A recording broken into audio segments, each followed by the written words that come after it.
Hey everyone, welcome back to the channel. I'm your host Ian, and today we're diving into a fascinating piece of Canadian history and economics. How Highway 401 gave a massive lift to Ontario's economy through post-war suburbanization. If you're into real estate, urban development, or just curious about how infrastructure shapes our lives, this one's for you. First, a bit of context. After World War II, Canada was booming. Veterans were coming home, families were growing with the baby boom, and industries were ramping up. Ontario, in particular, saw explosive population growth and economic expansion. But cities like Toronto were getting crowded and people wanted more space. Affordable homes with yards away from urban hustle. Enter Highway 401, which started as a vision in the 1930s but really took off in the post-war era. Construction was getting into full swing in the late 1940s, with the first sections opening around 1952 as a Toronto bypass. By the 1960s, it stretched from Windsor to the Quebec border, becoming the longest freeway in Canada at over 800 kilometers. The highway connected manufacturing hubs, ports, and markets, making it easier to move goods and people. But its biggest impact? Fueling suburbanization. Before the 401, commuting long distances was a pain. Think slow roads and traffic jams on two-lane highways. The 401 changed that by slashing travel times. Suddenly, living 30 or 40 kilometers from downtown Toronto became feasible. Families could work in a city but raise kids in quieter, greener suburbs. This led to a surge in housing construction, job creation in construction and related industries, and overall economic growth. Studies have shown that post-war government policies heavily subsidized this infrastructure, directing mass suburbanization and making it affordable for average Canadians to buy into the dream of home ownership. Ontario's GDP got a huge bump from all this development. Think billions in real estate value, retail expansion, and industrial parks sprouting up all along the route. Now, let's focus on specific sections and really their impact on growth. The highway wasn't built all at once, it came in phases, and each part had a ripple effect. Take the Toronto bypass section, which opened in the early 1950s, between what we now know as Highway 427 and Highway 404. This was a game changer for the greater Toronto area. It relieved congestions on older routes like Highway 2 and allowed for rapid expansion northward and westward.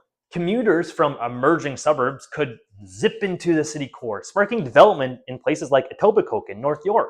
By the 1980s, this area got upgraded with a collector express system, those parallel lanes that separate local and through traffic, which handled even more volume and supported further growth.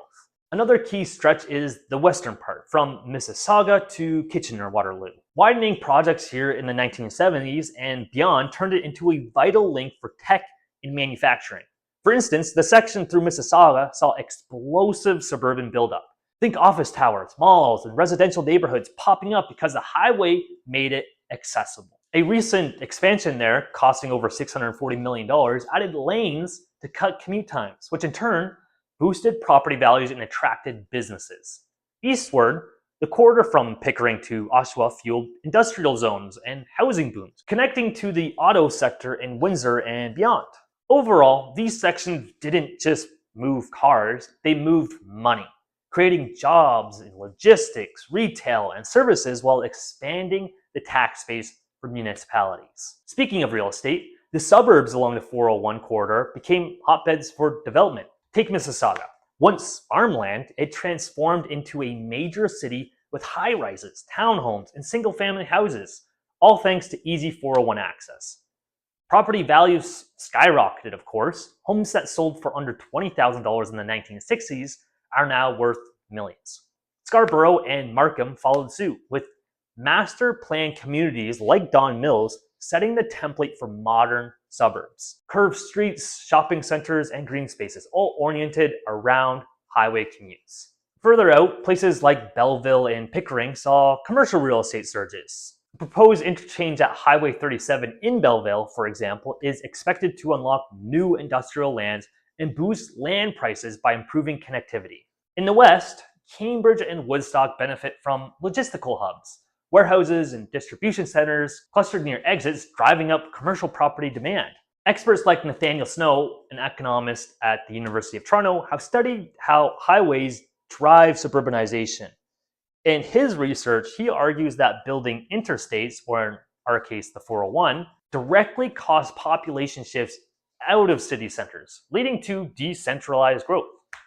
Urban planners often criticize this as unsustainable sprawl. It creates car dependent communities, increases traffic pollution, and strains public services like water and transit. One planner put it bluntly: urban sprawl is Ontario's equivalent to the oil sands in terms of environmental impact. It's the biggest source of greenhouse gas emissions here because of our longer commutes and inefficient land use. Others note how it wastes vast tracts of farmland for isolated subdivisions, making cities less walkable and more divided. While the economic benefits were real, job creation, housing stock growth, the long term costs include higher infrastructure, maintenance, and lost biodiversity. Planners today push for denser, mixed use developments along these corridors to fix some of that. The 401 set the stage, but other highways picked up the baton and kept economic expansion rolling. Take Highway 407. The electronic toll road parallel to the 401 opened in the late 1990s. It eased congestion on the 401 and opened up northern suburbs like Vaughan and Richmond Hill for more development, adding billions to the economy through faster freight and commuter flows. Then there's the Queen Elizabeth Way, or the QEW, which runs along Lake Ontario and connects to the 401. It's been key for tourism and trade to Niagara and beyond, with expansion in the 1970s boosting real estate in Burlington and Hamilton. The 400 series, like the 403 and 427, linked up manufacturing in Brantford and Mississauga, while planned ones like Highway 413 aim to do the same for Western GTA, potentially unlocking new housing and jobs despite environmental pushback. Even northern routes like Highway 11 and 17 are getting attention for lane upgrades to support resource economies in places like Thunder Bay. These builds have continued the 401's legacy, turning Ontario into a connected economic hub.